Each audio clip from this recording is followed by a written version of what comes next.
In the world of Hollywood, movies get greenlit and redlit. They get remade and rebooted. But we are the ideal. I'm Sam Gasch, and you are listening to Ideal Remake.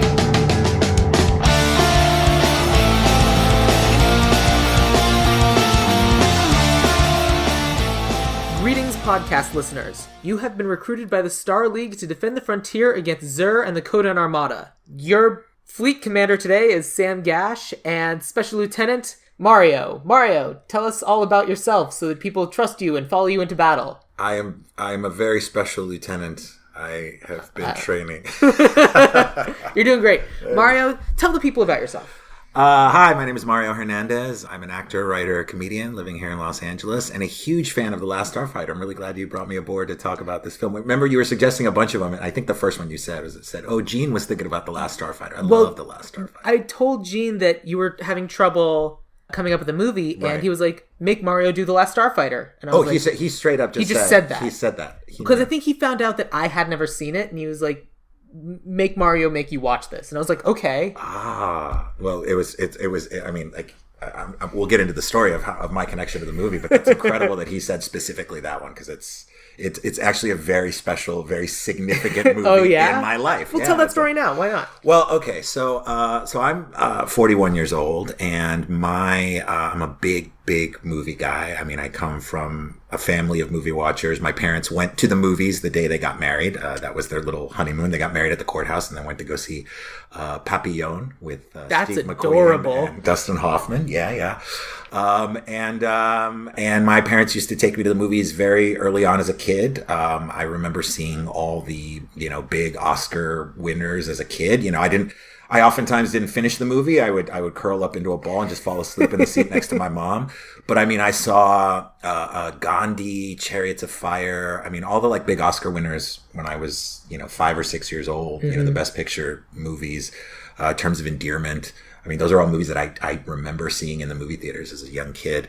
And then my entire life changed, as everyone's did at the time, with the advent of VCRs. Of being able to rent a movie, and then of course cable TV, but being able to watch a movie anytime you wanted, which was non-existent. And so we, in 1986, after living a few years in a suburb of Chicago, we moved back to Texas, first to Houston for a year and then back to San Antonio, Texas. And my parents moved into right next door to a shopping center that had a video rental place. That's so convenient and amazing. And both of my parents worked. And this must have been, I guess the school year hadn't started and I didn't know anyone. There weren't very many kids in the apartment complex. And so what my parents did was the way video rentals used to work before Blockbuster was simply, transactional, one you pay for it on the spot, was you had accounts. You had a video rental account that you would rent out movies. And then at the end of the month, you paid for however many movies you saw. Oh, interesting. And so my parents, rather than get a babysitter or have me join, Cub Scouts or whatever, just gave me the video rental card and just gave me, free reign. So I would literally... You missed out on some solid Pinewood derbies. I'm sure I did. But in the meantime, I walked over I would walk over to the video rental place and I would come back with stacks of tapes. Oh. And this was also right when we got cable TV. So we had all the movie, the movie channels, HBO, Showtime and all that. So for a movie, freak like me, it was heaven. So I would literally sit there as a kid. I could make my own food. God, thinking back, I was like 8 or 9 years old, and I could just watch, just bang out 4, 5, 6 movies in a day. I mean, and so I saw all of the classics, all of the 80s classics, So The Last Starfighter comes into play because, so I'm Mexican American. My parents are from Mexico. I spent summers in Mexico, right on the border with Texas in Nuevo Laredo. And there was one particular summer that I spent with my mom's aunt, my family. And my parents came to pick me up, and I have no idea. To me, it felt like the whole summer, and now they tell me, they're like, well, we didn't leave you there the whole summer. It was just a few weeks. I was like, well, it felt really long. I'm a kid. Concept of time, the whole thing. No idea. I don't know. To me, it's all you have is time at that age. And so, among the many gifts they had of toys and tennis rackets and all the fun stuff, they showed up with a bunch of VHS tapes of movies that they had recorded off of the movie channels. Oh, nice. And the very, very first tape, the very first recorded tape I ever had, that's given to me by my parents, was a triple feature because you could fit 3 movies, 6 hours onto a VHS tape. So 3 Assuming movies. there were no commercials? Well, it's cable, so there's no commercial. Got it. It's just the straight up movies. And the 3 movies were The Karate Kid. Good. Followed by The Last Starfighter. And then The Secret of Nim, which is an animated... I love The Secret of Nim. Yeah, Secret of Nim is great. All 3 of those are it's classics. I could do dissertations on all 3. Up until recently, the only one of those... Up until like this week, the only one of those that I hadn't seen is The Last Starfighter. Really? Because I saw The Secret of Nim growing up, which is... It was probably one of those things where my parents were like, it's a cartoon, it'll be fine. But The Secret of Nim's real dark. It's hella dark, yes. Like, you are scared of that owl. Yes.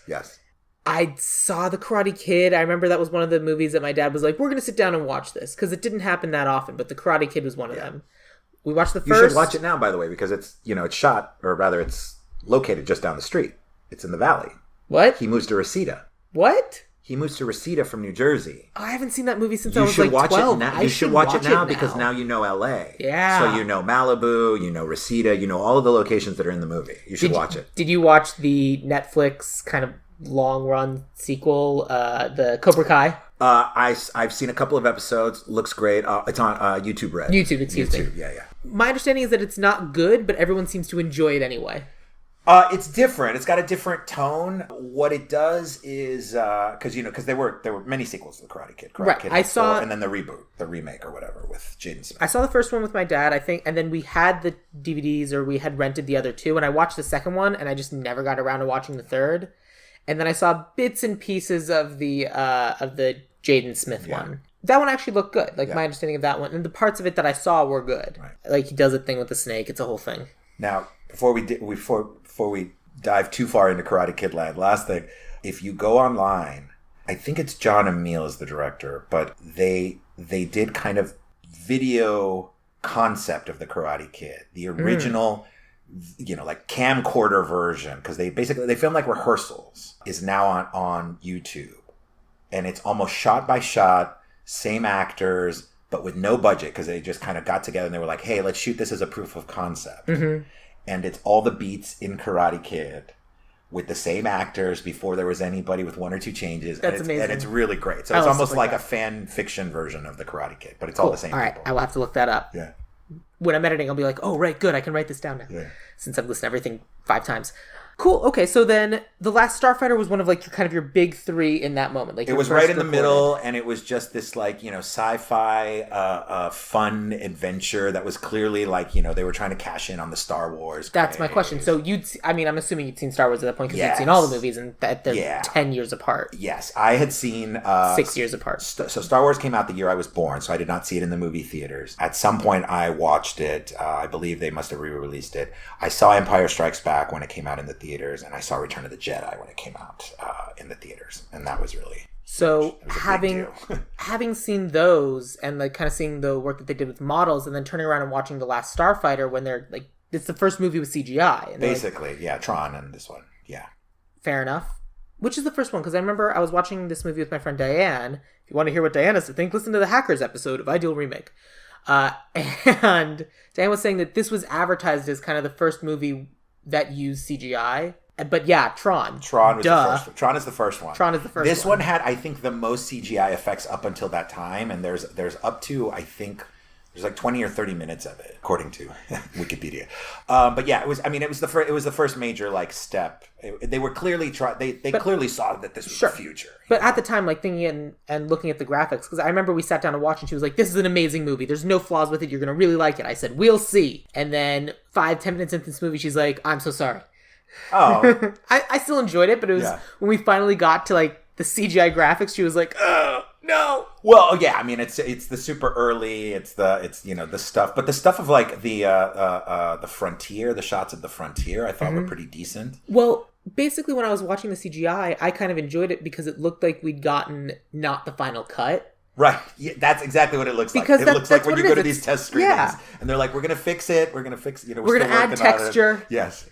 And that's what it feels like, because it's smooth geometric shapes kind of all stuck together. Yeah. And then really slow moving lasers and space battles. And when they finally blow up the space station, you have the original shot of the space station, and then they just took out the middle section. Right. Because the 2 branches are still fine. Yep. It was weird. Yeah. It's good though. I like it's a goofy movie. It's not the Goofy movie. It is a Goofy movie. Yeah.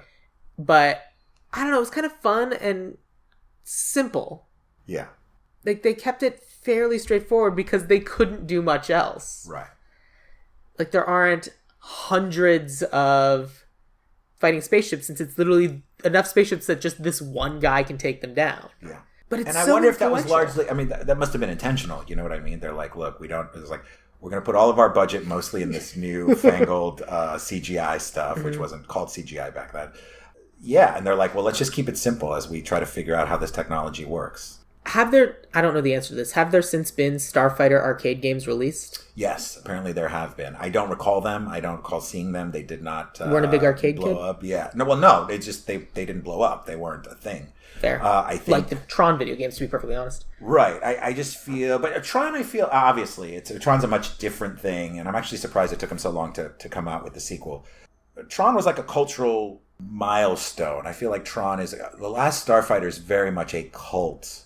I agree with that. A cult movie that helps. only the diehard really. Well, it helps when the concept of your movie is what the turning point is about. Like Tron is all about going into a computer. Hey, look what computers can do. Yeah. And because the first real computer animated TV show is also about living inside of a computer. Is it Automan? It's Reboot. Reboot.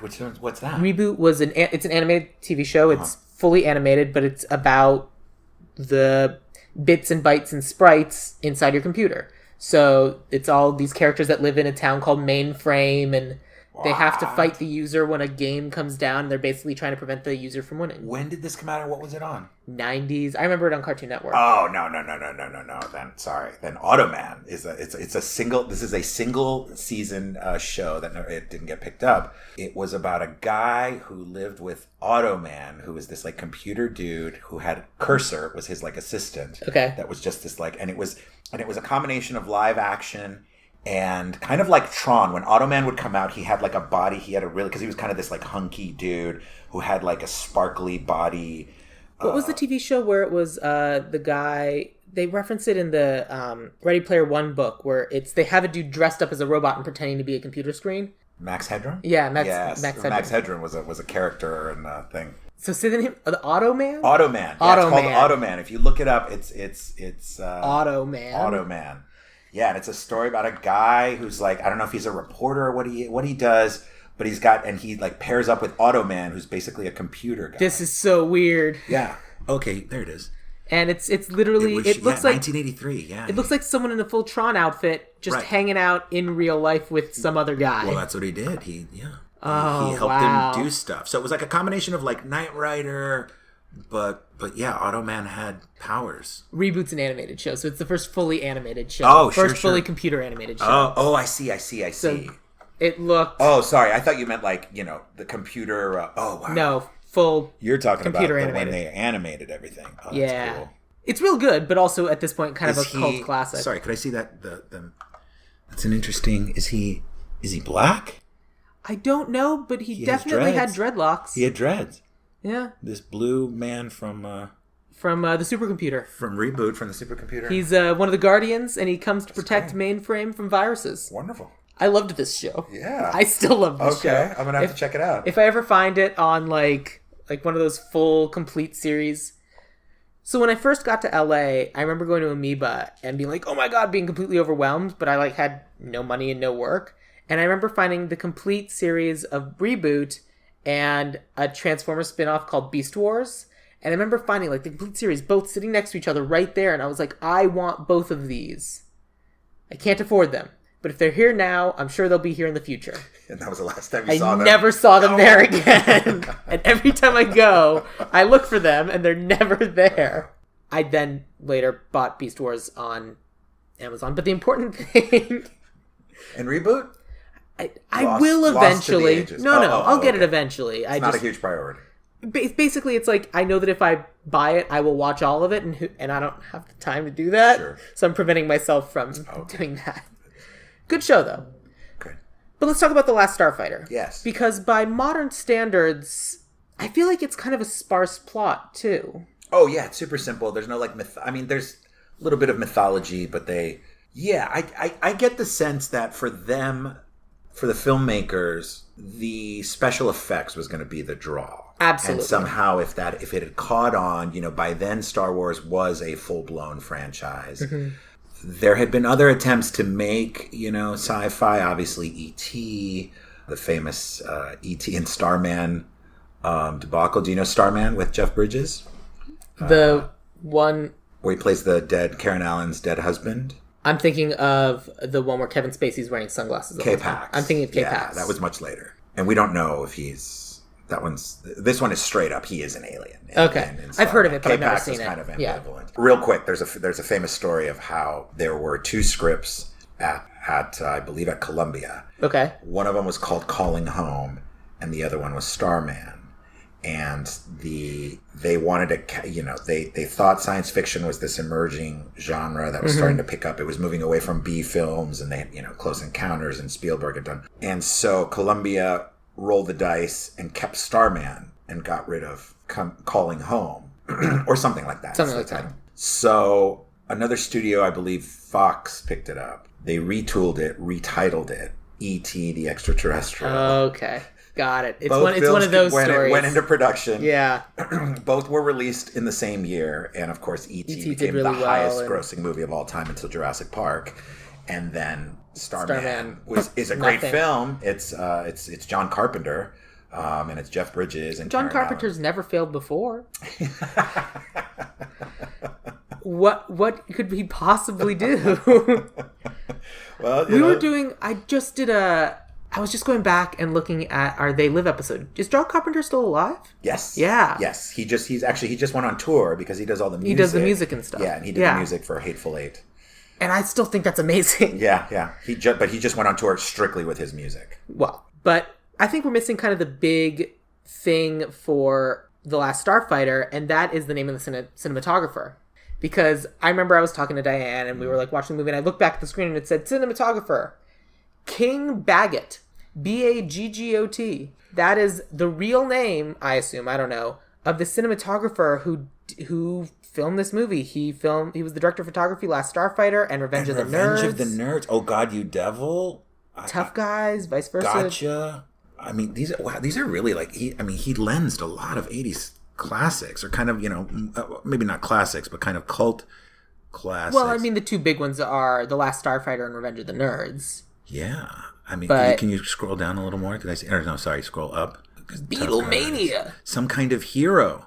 That's incredible. And I mean, I have stories for all of these movies. Some Kind of Hero I saw. But it's this guy with this crazy name, and I remember seeing that and going, "Who is this guy?" I don't know. I just remember American thinking Gigolo. He filmed American Gigolo with Richard Gere. Yeah, he is. Let's see. He's a camera operator, because that looks like that may have been his first movie. The Hand. He's the cinematographer for The Hand. The Hand is an Oliver Stone movie. Yeah, but either way, I just thought it was interesting. He's just you're right. He is the real star of the film. Because everyone else here's got fairly normal names, and then this guy. Oh, I see. Hey, King, would you come over here and get this shot? That's crazy. Okay. You address me appropriately. So, because The Last Starfighter is a lesser known film, maybe we should talk about what it's about and what it's, because I can't imagine everyone is. I'd never seen it, but I was kind of aware of it as a concept. Someone's so good at video games that they get recruited to fight an intergalactic war. And they are the best fighter in this intergalactic war. And that's basically the plot. Yeah. And that's been used so many different places. Right. It's influential on The Matrix. It's influential, we wouldn't have Ready Player One without that. Right. And then Ernest Cline's next book is Armada, which is just this again, The Last Starfighter again. And is this before, people would be reading a book and would get pulled into the story? Is this, before The Neverending Story? It's after it should be right after The Neverending Story. Because, Neverending Story, Page Master... Sure. ...is always the idea of getting pulled into books. Right. But this is kind of the first getting pulled into media. Yeah. Video games getting used for good. It's not just encouraging violence anymore. Well, but again, this was well before. I mean, video games were a fringe thing. I mean, you see in the movie, he's living in a trailer park in Arizona or New Mexico, somewhere in the Southwest. Well, near Silver Lake. No, Silver Lake, really? Yeah, that's when that's where they have their makeout session. Yeah, right? The makeout session is at Silver Lake. Yeah. So I wonder. Yeah. I mean, it's also clearly people who live in Los Angeles, and they're like, well, we need a... Do you want them to go hang out at Echo Park, or do you want them to hang out at Silver Lake? Well, look, they can go to Silver Lake. They can go Silver Lake instead, which is a neighborhood here in LA. Video games were not a thing back then. So the fact that this kid is kind of a bit of a loner. I thought, here's the interesting thing that I thought, even seeing it back then, that I think might be different in today's world of now the nerds have taken over, and now these kinds of films are much more common. And Lance Guest himself never became a thing. No, but I thought he wasn't as uncool as I think the script was supposed to make him be. There's the kind of 80s. There's the kind of two versions of the 80s star. There's the kind of dweeby kid, and then there's the kind of alpha male kind of guy, where. Like in something like Back to the Future, you're supposed to be associating with the kind of dweeby kid. Yeah. He's short, whatever. But then there are also the movies like, I don't know, I'm not thinking of one off the top of my head, where it's just like, where you're just like, this guy's cool, so we're just like, we're on his side. Yeah. And, I don't know, women are involved, I guess. Sure. I think, and Back to the Future is a good example because he's dweeby, but he's not. Like, he plays in a band. Yeah, he's got a good-looking girlfriend. He doesn't have any friends. You're right. He's playing in that band at the beginning, but we never see any of his bandmates ever again. True. Yeah. Just kind of... And then it's funny, of course, because Eric Stoltz played him originally. Yeah, and then he got... But Eric Stoltz, to me, is another version in one of my favorite 80s movies, Some Kind of Wonderful, where, same thing. He's supposed to be this, uncool kind of grease monkey, works at a gas station. He's actually pretty cool. He's actually he's a decent looking guy. He's a handsome guy. But same thing, that whole loner thing. Yeah. That seems to be kind of a staple. Is you got to be a loner, right? Because then that makes it more dramatic. Speaking of Back to the Future, I almost pulled Crispin Glover for one of my recastings, and I was like, nah. You just recast him in everything. Just put everything. I think every movie could be made better with a little Crispin Glover. I don't know. I'd like the film process to actually go smoothly, though. Well, my understanding is seldom does anyway. Difficult to work with. Right? Yeah.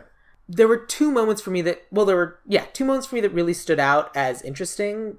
One was kind of indicative of Centauri when Alex is in the back of his car and they're kind of taking off, and Centauri goes, "This machine was supposed to get sent to Vegas. I don't know what happened, but it sure is great that it's worked out." Right. And that was super cool. Except that this movie spends a lot of time kind of shitting on people who live in trailer parks. Not to the extent that I think that it might now, but it's, don't you want anything more than just living in a trailer park? Right. And so there's a little bit of that, to the point where at the end of the movie where Alex is coming to take Mags away, there's nothing for her to do in space, but being somewhere else is better than being here. Yes. And I found that interesting. Yeah, there's a bit of classicism, a little bit in there. But to the point of classicism, poor Beta. Beta's the best character. It opens with, I'm here to do everything for you. I'm here to take everything. Well, if you're so good, if you have all of my skills, why don't you go fight? Well, not allowed to. They don't let me. And he's a fully sentient being. Yeah. And I'm just like, oh my god, poor Beta. Apparently, when they tested the film, people loved Beta, so they had to go back and reshoot. And by then, Lance Guest had cut his hair and shaved and stuff. So in some of the Beta scenes, he's wearing a wig and it's heavily made up. Because they added a bunch of scenes because people loved all the Beta stuff. Yeah, Beta's the best. I still love Beta. But to your first point about the classicism, again, I think the thing with the Last Starfighter, which is arguably why it didn't catch on, is that other than I think the young brother saying "what the shit," and the scene of the of the mole that was captured and has the laser shot into his head and his head melts or whatever. That was weirdly intense. I was like, are they showing this for real? That's just it. But other than the moment that really got me is when they first pull the cover back on Beta, and it's just like this skin bag guy. He's just going. Oh, that's pretty crazy. All right, so those three moments are the only remotely edgy moments. Mm-hmm. There's no real sense of danger. Which tragically they're also all they're not CGI. Right, which is not the thing that they're focusing on. So I think that's the miss. That's kind of the disconnect. So to your point about the classicism in it, they look down on people in the trailer park, but at the same time they don't necessarily show anything. They don't have any of the typical stereotypes of like somebody gross or drunk or whatever you would associate as those stereotypes. So it's like the movie. I feel like. Again, it holds a very special meaning to me because I was 8 years old when I watched it. Absolutely. But the movie doesn't go for it in a way that I think, that I promise you, which apparently they are remaking it, and there have been rumors of them remaking it for decades. It's perfect. It's a perfect movie to be remade. Like, if they really make a more adult, kind of version of it and really go for it, I think they might have something. I agree. What I would do is, obviously I think there needs to be more, but... kind of the moments where Beta and Mags are taking down the alien assassins, I find that real interesting. And I think they need to do a lot more with that. I think that's kind of your B storyline. Like, the Zer's forces get split between the space battle and then trying to take out the last Starfighter on Earth. Like, they do both, and there's a lot more happening. And if Mags and Beta, like, lead a resistance on Earth trying to, like, defend and protect... yeah. It'll make Beta's sacrifice a lot more compelling than, like, I could have jumped out of the car. Oh, well, you owe me, Alex. Yeah. That's it. And I'm like, but you just jump out at the last second. You'll be fine. Right. But he didn't. And then we just have this weird moment of Mags turning and shouting at this guy, I love you, Alex Rogan. With the feathered hair and the wind blowing from the explosion. Really weird. Not prepared for that. Right. And I remember... talking to Dan, and she was like, okay, yeah, but this actress is in another movie called Night of the Comet, and we need to see that. And, yes! And so I might have to... Night of the Comet is another great I may have to watch that movie for classic reasons. That one gets shown at the New Art from time to time. They do midnight showings. Just free on Amazon Prime, which was nice. But I've never been to the New Art. I know! Everyone... I mean, it was classic. A lot easier when I lived in West Hollywood. But sure. But I would... where Mel Brooks and I think Carl Reiner went to go see when they were trying to decide on a director for The Elephant Man, because Mel Brooks is the producer of The Elephant Man. They were looking for a film, and they went to go see a movie by a young new director named David Lynch. So they went to go see Eraserhead, and they were like, "Oh, they saw it at the New Art." And they were this guy's just crazy enough to work to make a movie about disfigured. Yeah, I mean, that would Eraserhead would make he can tone it down a little bit for Elephant Man. Dial it down. But okay, so other than kind of going for it more, what other elements do you want to play with in The Last Starfighter? What would you like to see more of? What would you like to see less of?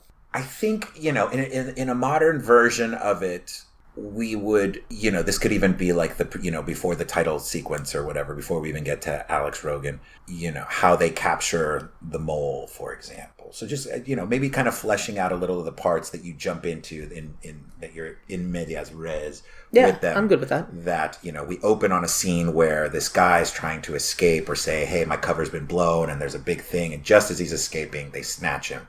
So we're sitting here, we're going, what is this? Who are these guys? And then we cut back to Earth. Good, I like it. Now we see, something going on there. The reason why I think they didn't do that in the 80s was because they wanted to save the reveal of what the aliens looked like. Exactly. But we're past that.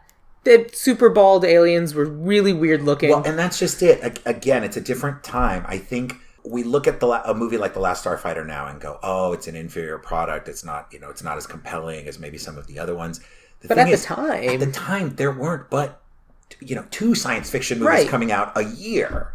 And so when Centauri takes his face off and puts his face on, was that was like that said, I thought he was the most interesting looking alien. That's crazy. I mean, I loved Grig, the Turtle Man.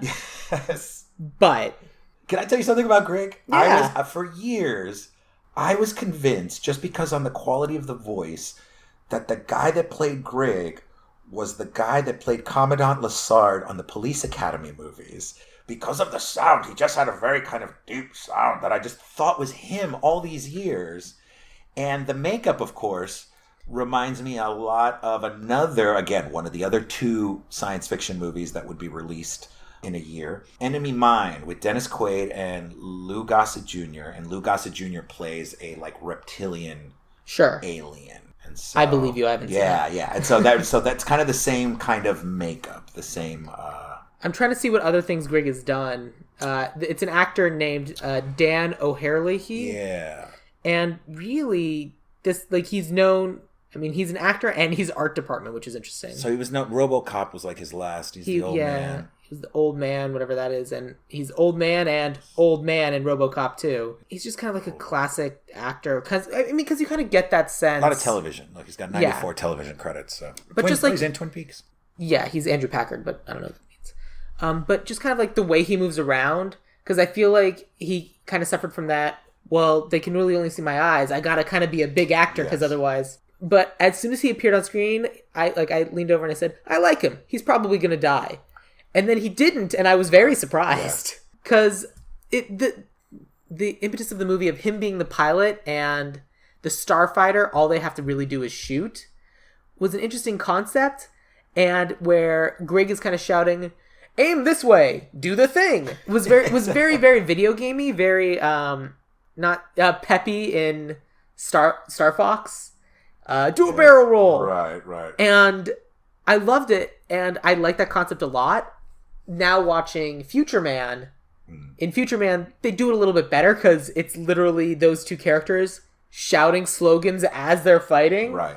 Combo! Super punch! Right. To watch actual people do that when they're not cartoons is ridiculous, and I love it. Yeah. And I think that's because it makes the video game aspect of it real. That's a thing that they do. For whatever reason. Yeah. Wait, sorry, it makes what video game aspect? Well, in video game aspects, like, as they're kind of guiding you through what to do, they're like, combo, shoot for the throat. Throat is a vital point. Okay. Aim for the weak spot on the hull. Well, that's how it turned out, but I don't think that's why they did it, because, again... It was too early for that. It was too early for that. That wasn't a thing back then. Back then, they were standalone. There certainly there weren't very many multiplayer games. I think it's not a multiplayer thing; it's a single player thing. Oh, right. Well, but you're talking. I'm talking single player. The game tells you because you're just responsible for shooting. You're not flying, right? And the pilot is the one that is kind of saying, "Here's what you need to do." He's explaining the game to you as you're going through it. And a lot of video games start with that as kind of the opening element. Sure. Okay, that's not necessarily a lot of arcade games. But I also suspect that part of that could just simply be as a way to keep the audience involved. This is, a year before Top Gun.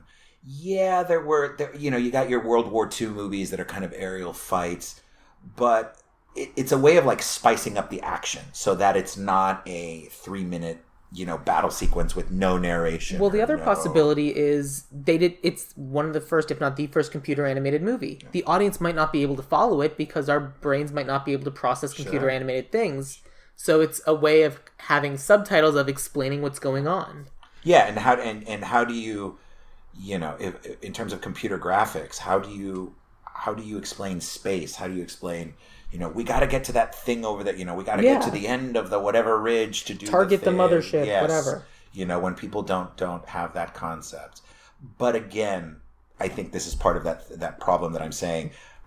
Wouldn't it be nice if they just cut all that out and then just went and just made a straight, science fiction movie and hope and just hope that the audience catches up. Because lo and behold, we discovered that audiences can catch up. Absolutely, they can do it. We can differentiate. But again, you're playing it safe. You're playing. I wonder how much. Do you know how much the budget on this on the Last Starfighter was? The budget on the Last Starfighter was $15 million. Wow. Opening weekend, they made $6 million. Oh, okay. And their gross overall is $28 million. Oh, okay. $28 million and change. So it wasn't a complete flop, but not enough to make. Which is interesting because in the movie they definitely hinted a sequel. Yes. Because the whole it's Zur's armada, Zur this, Zur that. And he escapes. Sure. Oh, that's right, he escapes. I forgot he escapes. Yes. But so he's still out there. I guess.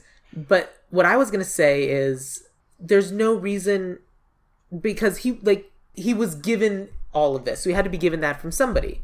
So it felt like there was someone he was answering to as well, like a Darth Vader Emperor kind of thing. Oh, that's right. Yes. And then at the end when he's kind of failed, and someone had to give him that weird gaudy staff with the knife in it, which never serves any purpose. Does he even use it? Not once. He never stabs anyone with it, right? No. He treats it like my precious. Someone takes it. He's like, no, give me my staff. And then it's like the first thing he takes back. But he never uses it for anything. Ever. That's a shame. I agree.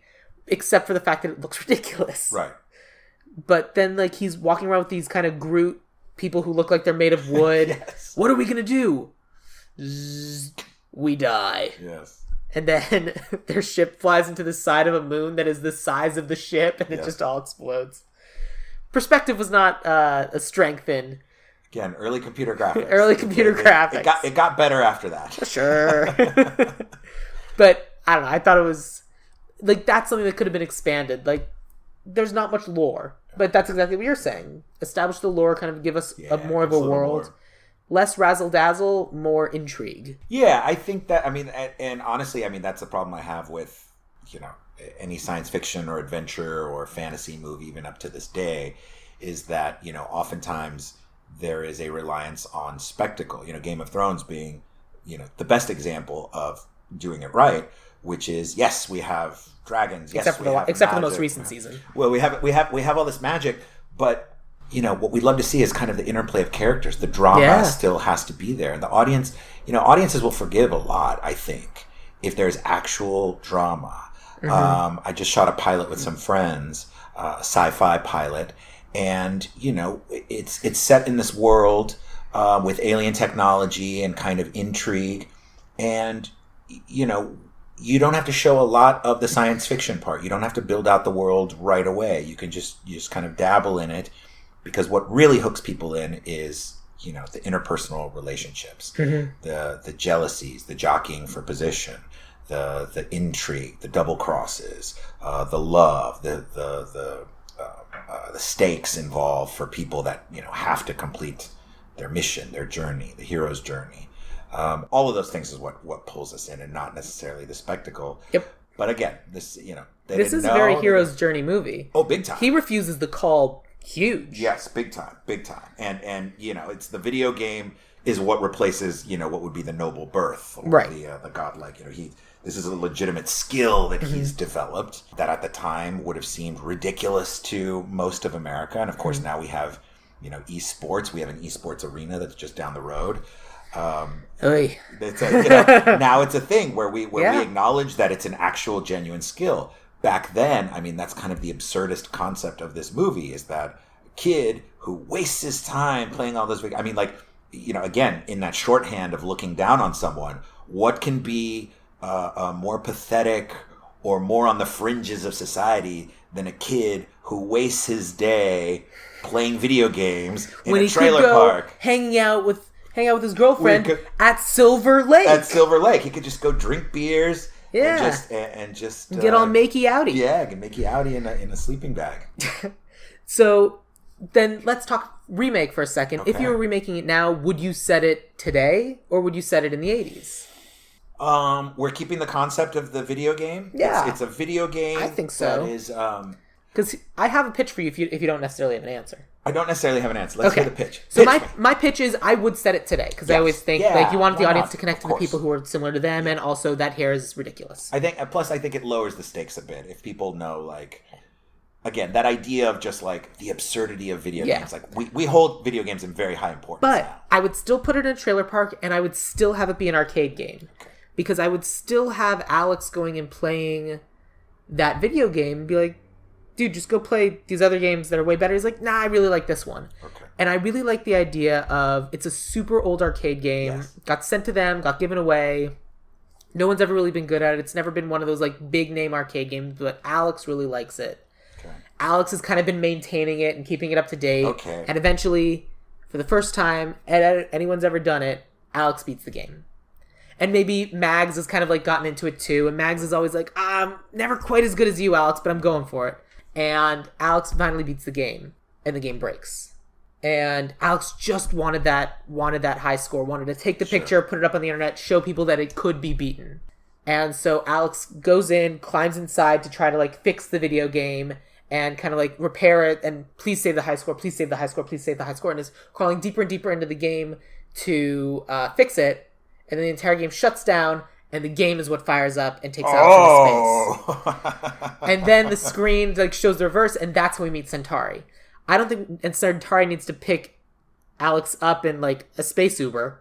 I think the machine itself takes Alex into space, and we get Alex there, and then we actually meet Centauri for real, And that's how we kind of enter the world.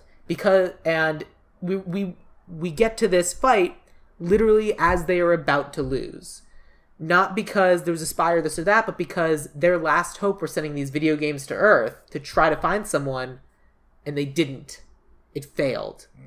For 30, 40 years. Yes. These arcade games existed in the world, and they were giving up because it was their last hope of finding someone.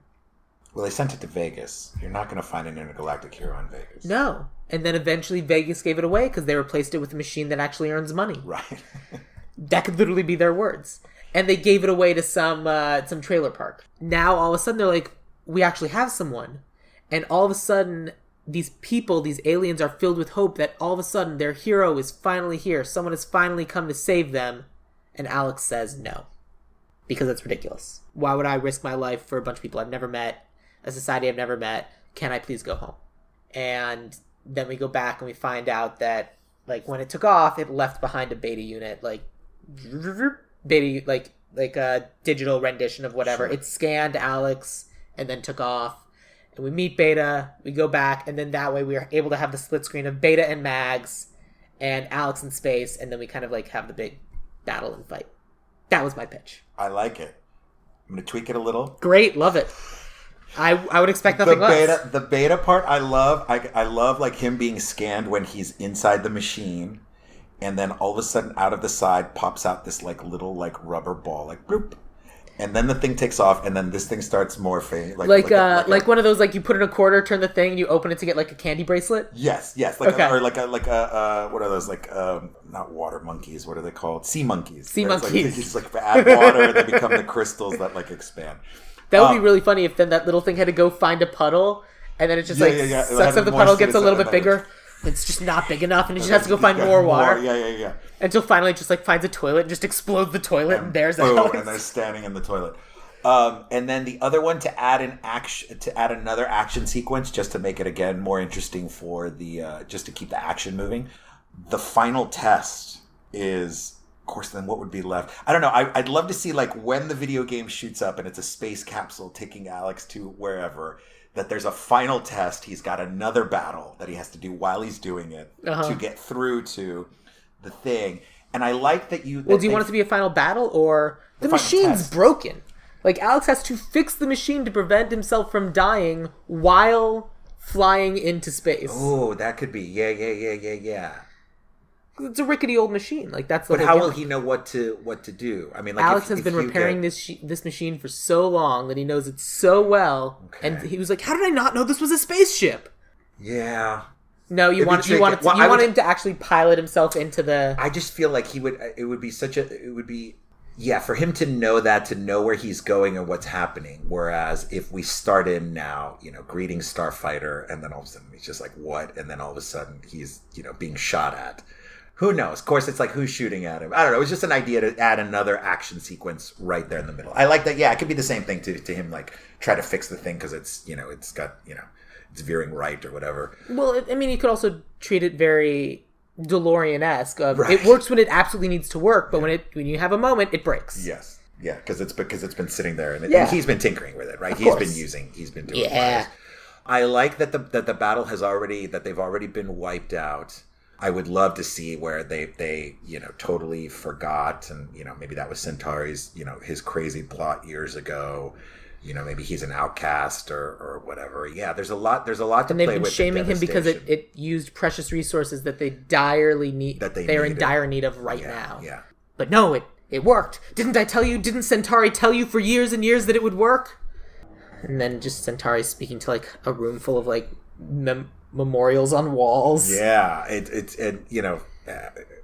Robert Preston's last movie, which is extraordinary to think that he had a career that he had. I guess he had a couple of television appearances after that, but he's the music man himself. Which there's a line in the movie that refers to it, where he's like, I'm a con man or whatever.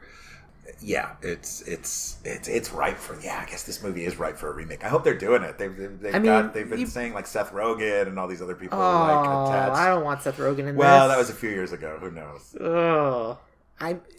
There's a couple. I mean, when I did the recasting, there are a couple parts where I was like, I've got someone, but this should be someone new. Yeah, I feel like if you could, and really kind of, and then give, maybe the older parts to, kind of more stuff. So like, oh, that guy's like, yeah. Here's crazy version is like a James Franco as Zur or something. Like really just like a really gross, like cheesy dude that the other... I have someone in mind, but yeah. Well, you want to get into it? Do you want to get sure, let's talk about recasting. Okay. Is there anything else you wanted to talk about plot-wise, or we kind of like have a sense of what we want? I think, yeah, we hit all the major points, all the stuff that I really liked about it. I remember, it might have been just a function of my age in terms of my attention span. I remember enjoying the first half of the movie more than the back half. Mm-hmm. When he got sent up and then he wanted to come back and then all the other things that happened. I don't remember much about because that's when the decisions final... are being made as opposed to just at this point following the numbers. Right. Yeah. I get that. And I know which is why you go back and forth between what's happening in space. Yeah, I like that. That was the other thing that I was going to say. The other kind of adjustment, and I don't know, maybe it's just because of the name, and I don't know, maybe this is too Last Jedi. And the really kind of really crazy version of rebooting it, or the alternate version, is to make Mags the Last Starfighter. If you're saying both of them are playing, and then if you really want to turn on its head, Alex goes up there, maybe he dies in the attack, and they come back. They're like, all right, Mags. You're going to see what I did for casting, but I definitely gender flipped both of them. Oh, okay, great. So I kind of I spelled Alex with an I. Like my wife. Okay. That's my wife's name. Great. I don't know stuff. Uh-huh. And Mags could be anything. Okay. And it could be like the last name instead of the first name. And just like, I totally flipped that because why not? Magnum or something. Yeah. Boo.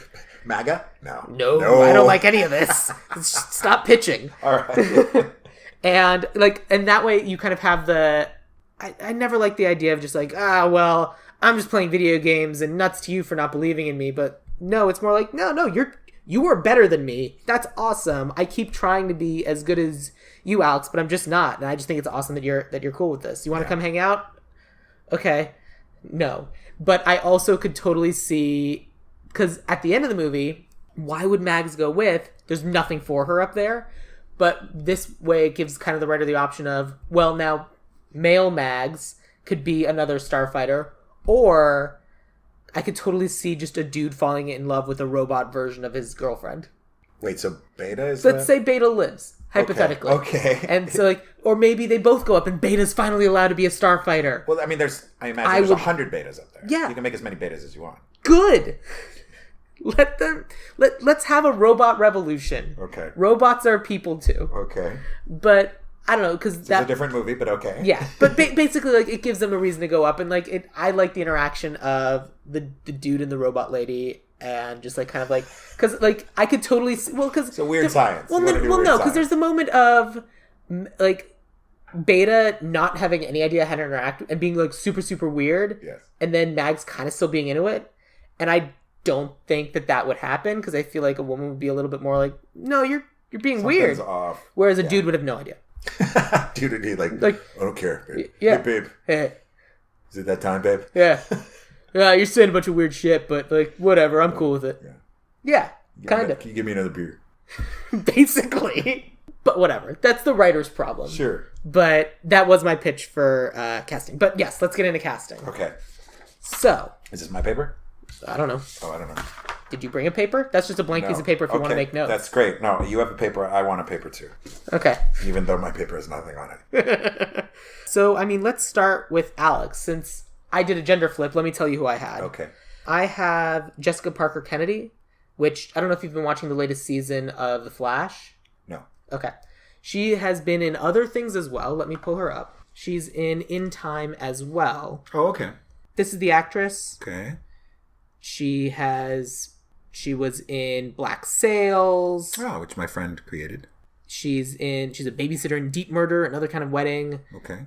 She's in 50/50, but she's kind of like been around for a while, but then like she's kind of doing the CW TV show thing now. Sure. She's in Colony. She's in the Lethal Weapon TV show. A lot of different things. Okay. And the reason why I cast her is because in The Flash, she kind of plays kind of this high energy, enthusiastic person. And that's kind of what I wanted in Alex, someone who's not just kind of giving us the blank face, oh my god, what's happening? Like, this is so cool. What's going on? You're aliens? That's so neat. Tell me everything about that. And someone who's enthusiastic, and then like you get to the end, they're like, so will you help us? No. Are you kidding? No, I'm not gonna die. I just think this is neat. This is an alien things. No, I gotta go home. Yeah. I've got like stuff to take care of. And I find her a compelling actress, and I find her super fun. I think that she's ripe for being because it is it would presumably be created into a new franchise. She'd be a good lead for a new franchise because she doesn't have one going in. She has kind of the sci-fi chops, and I don't know. I just think she's fun. Great. No, that's a good choice. Who did you have in mind for Alex? Well, I think just kind of hot actors right now, and I don't know if it's just because his other movie just came out, but someone who's a bit of a blank slate. You want the blank slate. I kind of want the blank slate. It allows you to kind of have more fun when we see the fun beta version of him. Lucas Hedges, for whatever reason, interesting, jumped out. Not for any particular. It sounds like you're way more enthusiastic about Jessica than I would be about Lucas.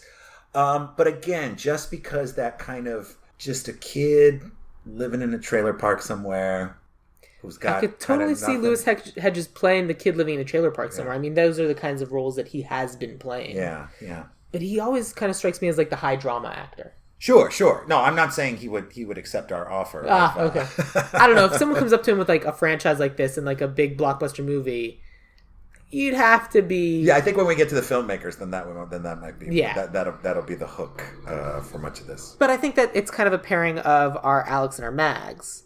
And so, who would you have for Mags to be paired with Lucas Hedges? To be paired with Lucas Hedges. It's so hard to not imagine Mary Catherine Stewart, to not want that kind of just really kind of beautiful. Someone really. I mean, now we're talking crazy time. I mean, in terms of a movie that could not. But like again, because I feel the gender dynamics nowadays would be having on equal footing, if not. Mags is the Last Starfighter to me, without flipping, without gender flipping. I mean, let's get crazy, like a Zendaya or like I mean, that's just someone who really brings like a lot of personality, who's kind of a badass. I almost think too, given again modern dynamics, I think the romance, which is why I think that one shot of her, "I love you, Alex Rogan," seems kind of a little out of place. Is because other than... it is, but yes, go on. Other than the establishing part where she shares in his frustration about not getting into school at the beginning, the love story seems kind of shoehorned. A little bit. I can see that. I think that the drama is this.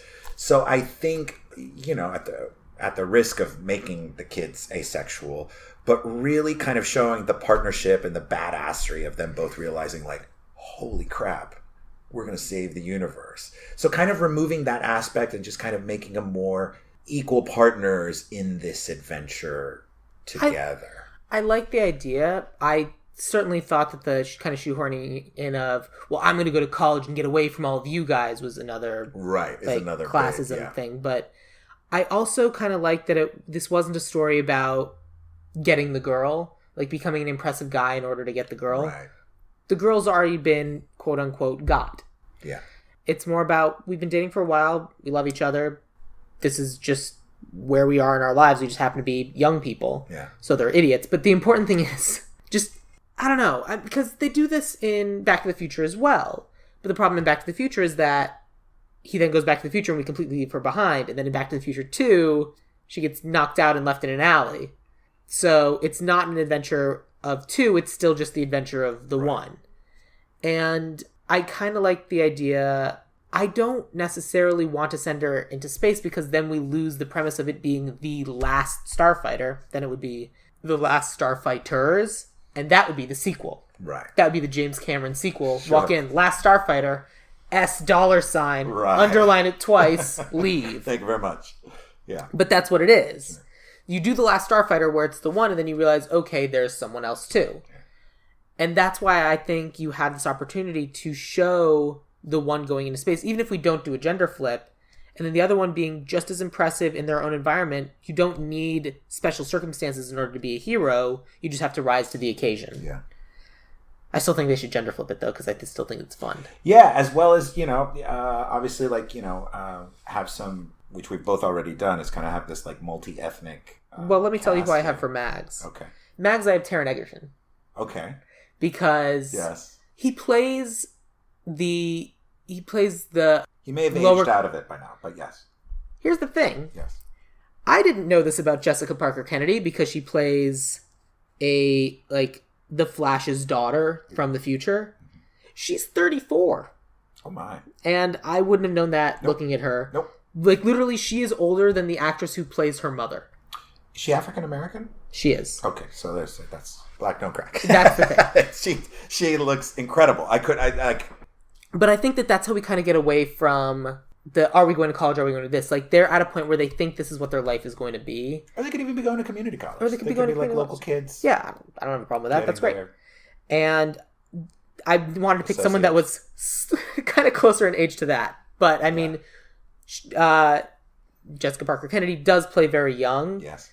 But Taron Egerton can kind of play young-ish as well. But he also plays lower class very well. He just comes from a different upbringing. And so now he's lower class in whatever this random... I have the trailer of him playing Elton John in my mind. And so he's wearing a bald cap in that. Maybe it's just... What?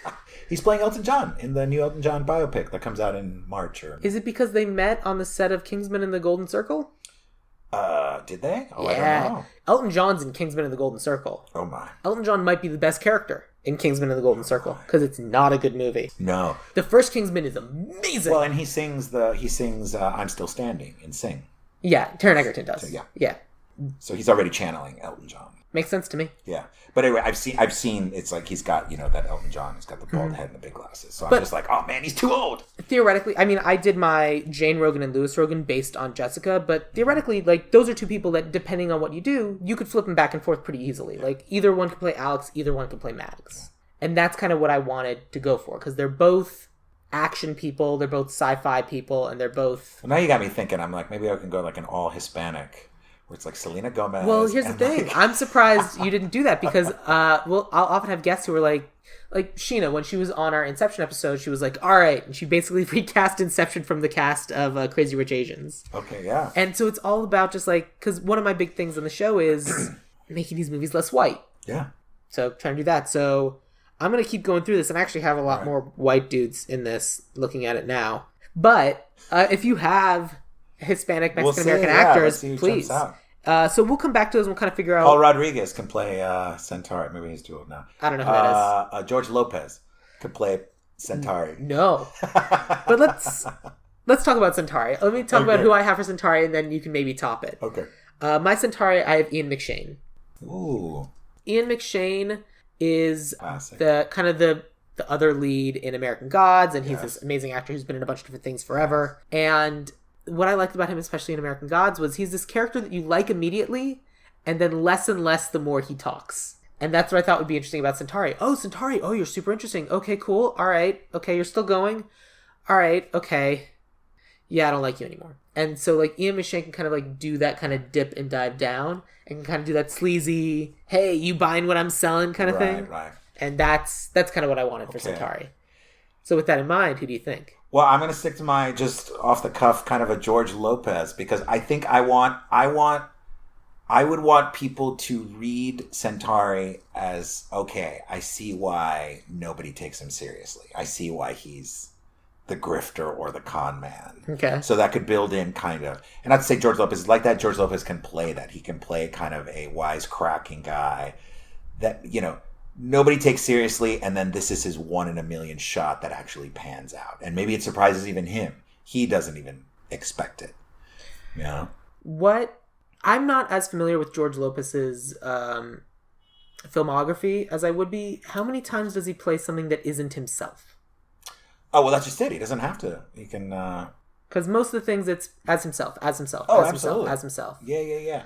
No, I think he can play himself. I think he could. I mean, that's. You want Centauri to you want whoever it is, Alex to look at the screen and go, George Lopez. Sure. I borrowed his face. Anyway, my name's Centauri. I think that Right. I mean, it just depends on how broadly you want to make this. And I think to kind of honor the spirit of the original, there has to be a bit of a kind of a hook in it. Again, we either have to go, full dark, intense thing. Right, which I don't think either of us wants to do. Or just do the kind of happy-go-lucky, plucky version. And because Centauri doesn't make it, although he reappears at the end, right? He ends up not dying. He's like, I just had to go unconscious when my body healed itself. Right. And we're like, cool. What does that add? What is that? What's your point? Okay. The screenwriter was like, you know what? I'm not going to kill him off. We can't kill the Music Man. Exactly. We got Robert Preston, a legend. Yeah, we can't just not. Yeah. So yeah. All right, fine. I'll let you have this one. I'll let you have. Goofball George Lopez comes in as Centauri, and he's a con man, a hustler. Nobody takes him seriously. The audience won't either. All right, I'll let you have that. And we may not need to. He may not need to be taken seriously. He could be the one kind of comic relief. I mean, if anything, he's the one person who should not be taken seriously. Yeah. But someone who should be taken seriously but is inherently goofy is Greg. Yes. So who do you? Again, you don't have. So I'll tell you who I have for Greg. Okay. My Greg is Charlie Day. Ooh. Because the way Greg is set up in the movie, it's someone who's really good at acting with their eyes, but then has a bunch of crazy motions and all these different things. Okay. But then is weirdly knowledgeable about stuff. Yes. And that's kind of what Charlie Day's whole shtick is. Right. And also because I think it'd be really funny to have Charlie Day and then have it be not recognizable as Charlie Day. Okay. Because you're covering him up in Turtle Power. In Turtle Power, he does. Yeah, he's very, very turtly. That's good. I like that. Who would I have? Well, see, you went younger than the actor that played Greg to begin with. Yeah, I mean, the age doesn't matter. No, it truly doesn't. But it hadn't even occurred to me. I'm thinking it's... When I was talking with Harry about making Fantastic Four, The Thing, you can make them any age. Right. It doesn't matter. It doesn't matter. Oh, of course, now you say The Thing. Now I'm thinking Michael Chiklis. I like Michael Chiklis. Yeah, I mean, but he might be too physical for the role. You're right. Someone who is probably more, someone who doesn't get outside that much. Yes. Ooh, someone who doesn't get outside that much? I mean, can we then... this might be the one where I gender flip, and it doesn't matter because it's an alien. Maybe this alien has 6 genders or whatever. Yeah, look at you gender norming in other species. Yeah, sorry. Forgive me. Wow, let's go with... oh man, why am I blanking on her name? She's wonderful. What's she been in? Saturday Night Live. Kristen Wiig. I want Kristen Wiig. Kristen Wiig Greg. Kristen Greg. I get it. I'm very proud of you. I think she could do a lot. She could pull a lot of pathos from the role and really just kind of talk about her life kind of wistfully. Talk about her 6,000 children and the cave she lives in under the ground. Yeah, and really kind of humanize the struggle, right? As the resistance to the Zora and the Kodan armada. We could create her family's living underground. Her family's been decimated. I mean, we can always switch up the backstory. Sure. But to really make that connection.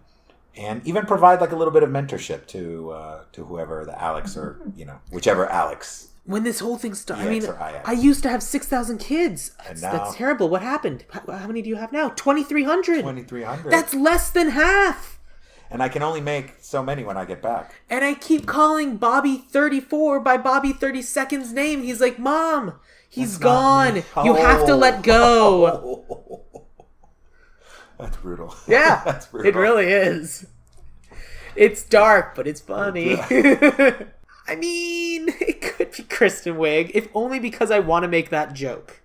Fine. Kristen Wiig, just so we can make that joke. So wait, okay, so maybe I'm misunderstanding. I thought we were just pitching. We're deciding one or the other? Yeah. Oh, we're recasting the movie. No. I get that. That's why people come in with casts, so we can talk about who they have. Oh, and so I would be fighting for mine versus yours. Well, I think some of yours are better, to be honest, so far. Well, we're going to be sticking with my Alex and Mads, but that's why I'm going with George Lopez and Kristen Wiig. Yeah, well, I mean, we got to have star power in there. But, all right, Charlie Day's kind of a name. So we have Enderon and Zur. So it's a father and son, sort of, but they're weird alien people. So I cast weird actors. Okay. Because Enderon was the old guy at the beginning going, here's what's happening. Thank you, Starfighters, for being a... Oh, he's the guy. Isn't the that- dad. He's the Yeah. dad. Yes. The crazy old guy. Yes. Like, for whatever reason, on IMDb, he's listed first. Okay.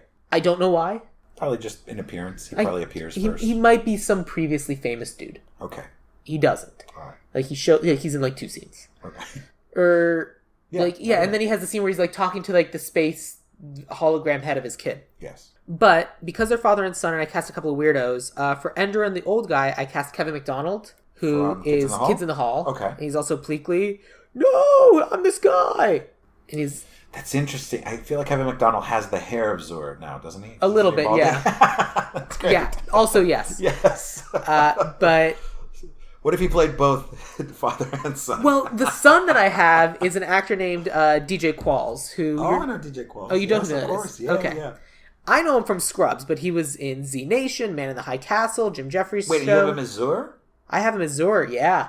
Wow, let me see a picture of him recently because I know he's obviously he's the guy from from Road Trip, right? Yeah. Yeah. Okay. He always plays kind of like weird character-y actors. Okay. And I could totally see him as, I have all this power because I turned on my people, so all of you weird gruff aliens, you answer to me now. And they're like, Why do we have to listen to this? and then eventually they schmuck? turn on him, but like, he's one of those people who's like super wily and weird. Yeah, I think that's a really fun role. I mean, I could see him being Kevin McDonald's kid. I love it. I mean, let's keep him. But again, the ones that I was saying, like, it's such a fun kind of weird role. I think Franco. If you're looking at DJ Qualls, we could also do what is his name? The Canadian actor who's in Seth Rogen's friend from This Is the End. Jay Baruchel. I actually did look at Jay Baruchel. So like in that vein, but that's what you're saying. Yeah, I love it. I looked at Jay Baruchel. If anything, Jay Baruchel is too popular now. He's done too many things where he's like the leading man. Yeah. Like he's in that dating show, not the dating show, the Man Seeking Woman. It was a show? Yeah, Okay. It was very, very good. Okay. Super weird, but fun. Okay. And he's the voice of the main guy in How to Train Your Dragon. And Right. apparently he's in Goon. I've seen Goon. So take that, people who think I haven't seen Goon. I love Goon. Again, They made a sequel to Goon? Yeah. Goon, Last of the Enforcers. That's not great. Not No, as I'm good, not but gonna it's pretty recommend good. it. It's got some funny parts. I don't know.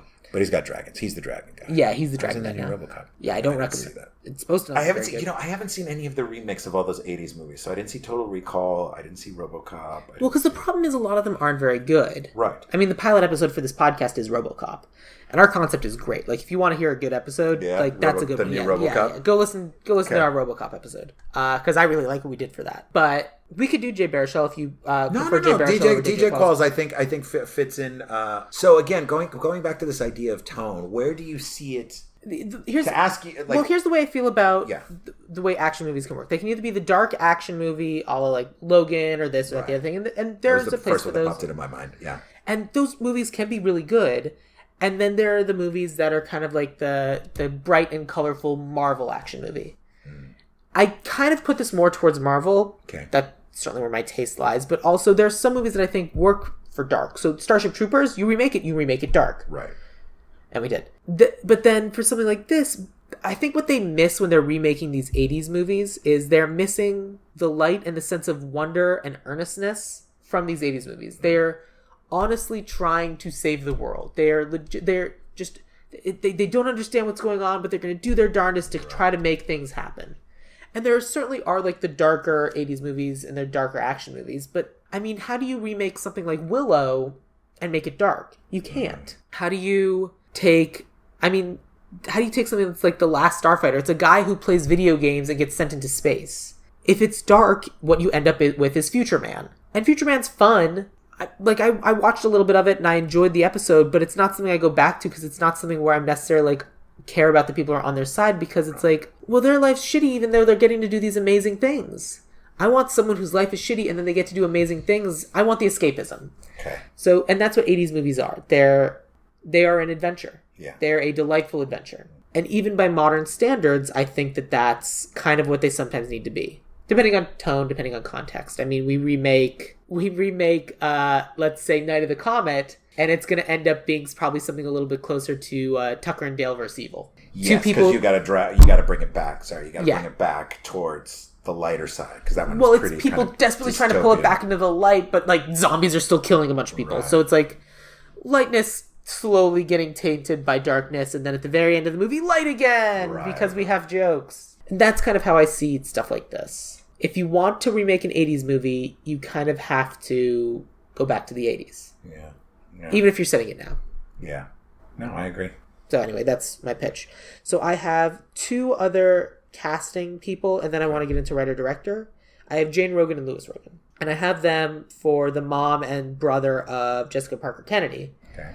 For Jane Rogan, her mom, I have Thandie Newton Okay. from a lot of stuff right now. Yeah. She's in Solo, she's in Gringo, and Westworld. she's in Westworld.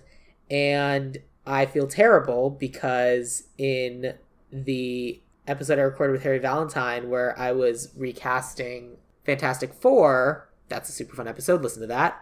We recast Judy Reyes as Alicia Masters, and I was like, oh yeah, and she was recently in The Slap, and this, that, the other thing. It's not her in The Slap. I just thought it was her based on the poster. It's Thandie Newton in The Slap, and I have to take this moment to say, I screwed up. I said the wrong name. I thought it was someone when it wasn't, and I apologize to all the Thandie Newtons out there and fans of Thandie Newton. Judy Reyes is still great. She's just not in The Slap, which as a concept is ridiculous, and I was shocked to learn it wasn't a comedy. So who are you keeping? Thandie Newton. Okay. We did Judy Reyes in Fantastic Four. This I was like, oh, Thandie Newton's Oh, perfect. I see. So it wasn't that you were imagining No. Thandie Newton, you thought. No, I found someone and then learned additional information Great. about how dumb I am. So you don't have to apologize to 2 women. Just No, we cast Judy Reyes in Fantastic Four. She's going to be fine. Great. She's doing well. Yeah. She's doing well for herself. She's got all that Scrubs money. Oh, that's right. And then for the brother, I have an actor named Seth Carr, who's a young man. I think he's 11. He was born in 2007. I looked it up, so he's 11 right now. Okay. And that's about the right age. All right. I have a hard time finding child actors for this. That's just it. That's going to be a hard one. It's so hard. Yeah, Theoretically, you get someone new. You get someone fresh. Yeah. But right now, in this moment, Seth Carr would probably be good. He plays the young Killmonger in Black Panther. Oh, okay. He is the young Captain Holt in Brooklyn Nine-Nine. He plays the young version of a lot of things. He's hot right now. He's an incredibly impressive resume. One of those things where when you look at this resume and you realize he's 11, you just get filled with rage. You know, one of those kids. Yeah. Does that happen to you? Yeah. Yeah. Yeah. I don't get filled with rage. I just say, yep, there's another one. Yeah. It's great. Here goes another great one. Yeah.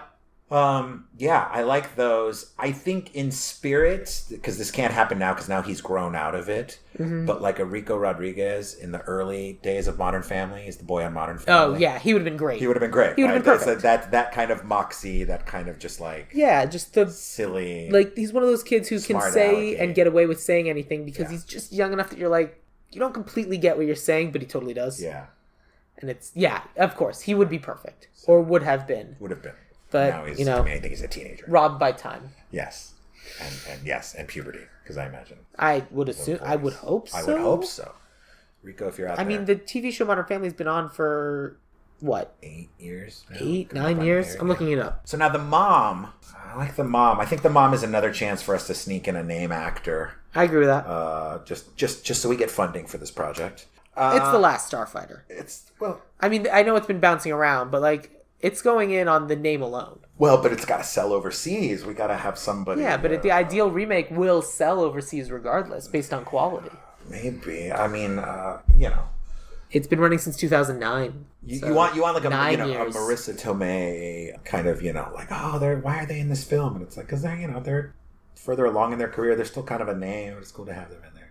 I mean, I think she's a good Aunt May. I think I'm going to shoot for the stars, although we can totally keep Thandie Newton. Like a Halle Berry, but I like Thandie Newton. I'd love for us to work with her. Yeah. I can get word out to her through your people? Through Ptolemy Slocum, who works on Westworld with oh, yeah, that's right. Yeah. I mean, we all know Ptolemy Slocum. Yeah. He's great. Just ask him. Yeah. Just be like, hey, buddy, can you just slip her the script? Just put this on her robot desk? On her robot desk. Yeah. Haven't seen Westworld. No? No, I don't have time. There's so much content. Yes. It's fine. I'm sure. It's in the zeitgeist. So if nothing else, you should watch it just because it's what people are talking about. Yeah, the one I really need to watch that's really in the zeitgeist and everyone's talking about is Marvelous Mrs. Maisel. Yes. So that's a completely different thing. Yes. But that's the one everyone's talking about right now that I should probably watch right now. I thought you were going to say The Good Place. Do you watch The Good Place? Oh, I watched The Good Place. Yeah. I'm all about The Good Place. New episode tonight or new episode yesterday? I forget. I don't, it's Fridays, right? I don't know. I don't remember. Either way, I watch it like... streaming. Yeah, So I stream it also, so I don't know. But it's great. Yeah. It's the best show on TV. Yes. Okay, cool. Writer-director. Let's talk writer-director. Okay. I have people in mind, but did you bring anyone in? Like, you have kind of ideas for... Again, once again, this is what I've been trying to kind of glean is what is the tone that we're going for this remake. Now, you said kind of the more like colorful Marvel thing, because the crazy version is Michael Bay. Is like a fully extreme action. But that's not what we're going for, and probably not someone we can afford. Also, I'm good. If Michael Bay stops, I don't need to see explosions in space. Right. Well, who do you have? For my writers, I have a writing team. They recently worked together on The Little Prince. Okay. Which I love because of its earnestness. Did you see the Netflix Little Prince movie? Yeah. And it was one of those things where I watched, I was like, this isn't going to be good. And I loved it so much. And it's literally a movie about someone learning to fly. Right. Irrelevant. But I just thought it was a good tie-in. Yeah. But the writing team is Irina Bringle, who worked on Little Prince, and she also wrote Box Trolls, which is another movie that should not work and is amazing, and I love it. It's so good. Bob Perischetti, who is Little Prince, and he also did Into the Spider-Verse, and it occurs to me those are all animated. But that might be. Look, honestly, that might be a good way to get it made. I know that happens a lot. That happens a lot with directors, like a Brad Bird, where it's like guys that are, they're animation guys, and they're just looking for their big break in the live action, and something like this, which of course we're not going to have as much animation or CGI, or maybe not CGI, but like animation as the first one. But you're going to want someone that has that sense of whimsy. And my thought, writing wise, and again, someone who's kind of aged out of the role, but if we had someone about 8 years ago as an Alex Rogan, someone like John Boyega, would be Joe Cornish, who wrote and made one of my favorite films, Attack the Block, which is, same thing, kind of unlikely heroes fighting aliens. Attack the Block is tremendous, essential film. Aliens land in the East London housing projects, and so they have to fight them off. This group of ragtag kids fights them off. I mean, he definitely is the right kind of writer for this. Is he one of the... Oh, he's not. I thought he worked on The Last Jedi. I was like, no. That's oh man, now I'm blanking on his name. The guy, Rian Johnson. Ryan Johnson, yes. I just saw it. It's just like all Rian Johnson. But the kid who would be king. Wow, he wrote and directed that. I just saw the trailer to that. That's interesting. And like honestly, Joe Cornish is probably the sort of person that you would want to get. Yeah. I always like trying to get like the low rent person. Like, hey, let's talk about this person, and then we probably end up replacing them with the fancy person. But like he did Ant-Man. He did The Adventures of Tintin, Attack the Block. Mm-hmm.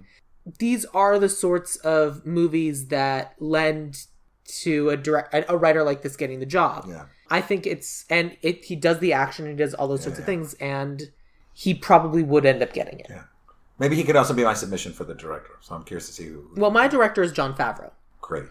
Of course. And the reason why I have him is because he has the earnestness of Chef. Yeah. The kind of the action of Iron Man. And all that crazy CGI Disney nonsense, because there's going to be a crazy amount of CGI in this movie. Yes. And so those three kind of we should mention tent poles. Because he did Jungle Book and Lion King. Yes, yeah. Jungle Book and Lion King, and I like Jungle Book. Yeah. I'm sure Lion King will be fine. Sure, it's going to be awesome. I like Jungle Book because it's a new movie as opposed to Lion King, which is the same movie again. Yes. So almost shot by shot. Yeah, and so I'm not going to see it. Yeah, I'm totally going to see it. All right. All right. Lion King was a big one, right? I mean, I love The Lion King, but if I want to watch that movie again, I have the DVD. I'll just go watch that movie again. Well, no, I'm ready to see this one. I want to I want to eat edibles and then go watch The Lion King, and then be in The Lion King. All right, for that it probably makes sense, since they probably frown on that if you go to like the live stage performance. No, I've done that too. Oh, okay, all right, no, that was great too. Okay, good. The puppets and yeah, it's all around you, because I've seen that one, and that one's super cool. Yeah. But that's the thing, like the stage show of The Lion King is cool because it is different, right? And that's what I like about it, right? Not the movie again, right? But I digress. But anyway, That's why I picked him. So Right? yes, probably Joe Cornish would probably be a But I think all better these choice guys, for. but I mean, think there are a lot all of people these who guys would be good. who find that balance, and that's just it. That's what we keep going back to. The reason why The Last Starfighter is probably not as well known is because it was a project kind of before its time, in the sense that they hadn't mastered that blend of technology, adventure, and comedy, Right. in a way that we see now them doing so effortlessly, that a lot of these movies simply have lost that excitement. What Last Starfighter has in earnestness, overflowing with earnestness, where you see, you're like, oh, this is really good. I like this. I like this. I like this. And then fails to be kind of tied together as a package. We now have these movies that come out like Ant-Man and the Wasp that are like perfectly executed, perfectly, the CGI, the story, the everything, but there's just no heart to it, no earnestness, I like Ant-Man and the Wasp. Did you? Yeah. It's a palate cleanser movie, and I think it does exactly what it was supposed to do. Put you to sleep. No, it's because at a couple months prior, because in the world of Marvel Universe, we'd just seen Infinity War. Right. It's this big epic crossover, and it's just big and huge, and then it ends on this huge dark note, and it's just so much to process that you literally need a movie where you don't have to think about anything. It's just a fun heist, and there's jokes. Yeah. You didn't want that. No, I didn't see that. There was nothing fun about it. The heist was by the numbers. There was nothing. There's not a scintilla of intrigue or tension. I thought it was super fun. Doesn't matter. And I should also say that those aren't my kinds of movies. Oh, they're totally my kinds of movies.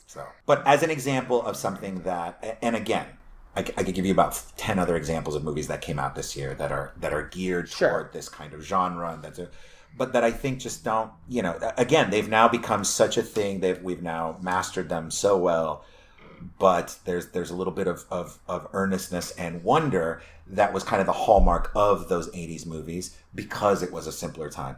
And both Jon Favreau, I think, and Joe Cornish could perfectly blend all of those elements together. Well, at the end of the day, what it would come down to is, especially when you're going back and remaking movies like this, and what I think is interesting about a remake that worked, this is less a remake and more of a sequel, and something like Blade Runner, where you got to find the person who is a huge fan of the original material. Yeah. Like when you're interviewing these people, you say, "Oh yes, tell me the story about how you first saw this movie. What is your history with this movie?" And I think that's what the deciding factor needs to be. So you want me to direct it? I'm not going to say no. You write it, and I'll direct it. But that's kind of the idea. I don't even think I'm that good, because I saw this movie for the first time this week. I probably would be the wrong choice because of exactly that reason. I would just be doing it because it'd be an awesome job, and I would take movie it. Memorized. I did not have to watch it. I read the Wikipedia summary again, and I'm just like, yes, I can tell you shots, music cues. But that's exactly it. Yeah. But not necessarily but like, that's a good idea for like the writer and for the director. It's someone who loves the source material and wants to glorify the source material as going, well, that's that. Here's what we're gonna do: RoboCop. Right. Because that's the problem with RoboCop, with the RoboCop remake, and with probably the Total Recall remake, which I haven't seen either of those, but that's my understanding of them. Yeah. But then you take something like the Karate Kid remake or It, and you find someone who like kind of loves that original concept and just translates it, that same spirit and that same energy. And so we can pick people, but at the end of the day, we don't know the people ourselves, so it's just whoever we think probably grew up with this movie. Yeah. So, Irina Bringle, Bob Perschetti, Jon Favreau, Joe Cornish, who do you think is more likely to have grown up having watched The Last Starfighter? Probably Joe Cornish. He's just nerdy enough to have done it. He's nerdy enough, although Favreau is the age, because I think he's a little bit older than me, so he would have remembered it he would have grown up with it. Joe Cornish is younger than me, I believe. Joe Cornish is 49. Oh. What? I thought Joe Cornish... How old is Edgar Wright? Edgar Wright is younger than Brits. Edgar Wright is 44. Wow, I know nothing about the Brits. I thought they all seeed younger than me. Jon Favreau's 27. No. Okay, he's 52. There we go. I knew he's the elder statesman of the group. But, that's good. But even still, like, you kind of want someone around your age. So, like, someone like Joe Cornish is probably good. Joe Cornish, I mean, he's right in the sweet spot. All three of those guys, 4 of those guys. All right, cool. Then let's go with my writers, and then let's go with Joe Cornish to direct. Yes. since he'll probably end up doing some rewrites anyway. That's right. Yes. And, like, they do the first draft and then someone else comes in and kind of does the... Oh, and believe me, if we hire Joe Cornish, then Edgar Wright will probably get like an uncredited rewrite as well. I mean, I'm not opposed to that. Edgar Wright's great. But let's... Speaking of Ant-Man. Yes. Let me do a walkthrough of the cast that we have. So our Alex Rogan... Wait, let me do the music. Da, da, da, da, da, da, da. Am I going to have to pay for this? Oh, never mind. Just kidding. So our Alex Rogan / Beta is going to be Jessica Parker Kennedy. I love it. Mags is going to be Taron Egerton. Yes. Grig is Kristen Wiig. Grig, Kristen Wiig. Enderon, the old guy dad one, is Kevin McDonald. Zurr is DJ Qualls. Centauri is going to be George Lopez. Jane Rogue, and it just... Okay, so the gimmick in the first movie is Centauri pulls off of his face on this handkerchief. How will George Lopez remove his face? I mean, it's a bandana. He's Mexican. I got a bandana in my back pocket right now. Well, I was going to say, like, I mean, you could do, like, tie his face on with bandana. Yeah. But, like, do you have him just... Like the whole face comes off, or it all gets put on with, like, he's wearing so much makeup that it's just makeup and that's what it is. And like you have someone come in and do layers and layers and layers of makeup and that's how he puts on the face, and then you take all that makeup off and he's an alien underneath. Oh, I see. Maybe it's like connected to his hat if he's got one of those like. I've never seen George Lopez ever wear a hat. Well, he's wearing a hat in this one. Okay. He's got the He doesn't have old to. Mexican man hat. That's what someone in the 80s would wear. What does an old Mexican man wear on their head now? Hats. Okay, if you we say still so. wear hats. I mean, you say that, but who even owns a hat? Men. Boo. Hipsters. There it is. So Centauri will be hipster George Lopez. Jane Rogan is Sandy Newton. Lewis is Seth Carr. Our writers are Irina Bringle and Bob Perchetti. And our director is Joe Cornish. Oof, I would see this movie. Yeah. I would totally see this movie. Good. What an ideal remake. Yeah. So Mario, thank you for being a guest. Is there anything you'd like to plug and promote? Thanks for inviting me. If anybody hears this in the next month, I'm going to be hosting the New Year's Eve extravaganza at downtown LA's Grand Park, which is the park that's in front of City Hall. This is my 4th year, I think. I think I've marched to there before. Yes. Great. As far as city halls go, LA's is a great one. I mean, Grand Park is wonderful, and I love the people that work it, so they've invited me back. We usually have about 65,000 people, which intimidates people. They say, like, oh, I don't want to go if it's that many people. But the fact is, we cordon off entire city blocks and however many hundreds of acres. 6,335 will be over here. 2,811 will be over here. Another 10,288 will be over here. There's plenty of space for everybody to come on down. It's the largest New Year's party on the West Coast. We get 65,000 plus. We'll probably get a bigger crowd this year if the weather cooperates. And it's fun. It's 2 stages. We say that as it, although it's no longer raining and the sun's out. No more rain in LA. But yeah, it's got we got 2 stages of entertainment, DJs, bands, food trucks. So if anybody wants to come on down, it's free. It's metro accessible. It's alcohol free, but people find ways to enjoy themselves. So drunks find a way. Yeah. All right, good. And so, how about social media? Do you have social media people? Yes, follow me, please, on Twitter, Instagram, but same handle. It's Cinemario, Cinemario, Cinemario. And yeah, I have a movie blog called eatmoremovies.tumblr.com. Should probably just get the domain myself. It just occurred to me that I will likely release this episode in the new year, in January sometime. So. Oh, okay. Well, come see me next year. New Year's 2019. Sorry, I just realized that. Or come, depending on when you listen to this, I'm also usually the host of the 4th of July festivities. Nothing on Valentine's Day? Nothing on Valentine's Day. All right. No, that's for... That's more of an intimate as opposed to a group. That's a private moment among people. Among people. People, yes. It can be a group outing. Good. Okay, and if you want to find out more about me, I'm at Sam Gasch on Twitter, SamGasch. Or if you want to follow the podcast, it is at Ideal Remake on Twitter and Instagram. Or you can follow us on Facebook at Ideal Remake or Ideal Remake Fans. It's a whole thing. Anyway, Mario, thank you so much for being a guest. This was fun because I love this movie, and I hope our movie gets made. I hope our version gets made. Yeah, I mean, it should be. It will be. I'll text Joe as soon as I leave here, and we'll talk to Ptolemy, get the script to we'll get to Miss Newton, and we got a whole thing. We'll figure it out. Let's get this going. Let's get the ball rolling on this. This is a good idea. Good, I like it. And, all right, game over. Please insert 25 cents to continue in 10, 9, 8, 7, 6,